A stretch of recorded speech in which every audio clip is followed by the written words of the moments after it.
If you look around our community, centers and our masajid specifically, you will not find the young, single, professional woman participating within our communities.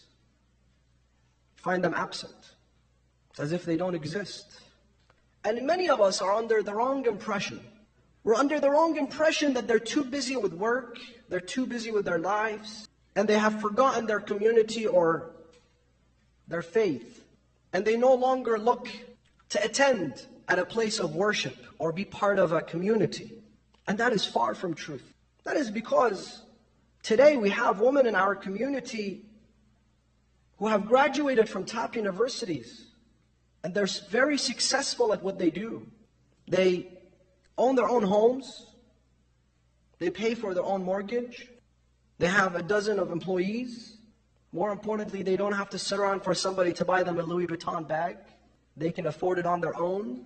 But when they attend our community, instead of appreciating their achievements, instead of celebrating their success, the only thing that we can think of is, why aren't you married?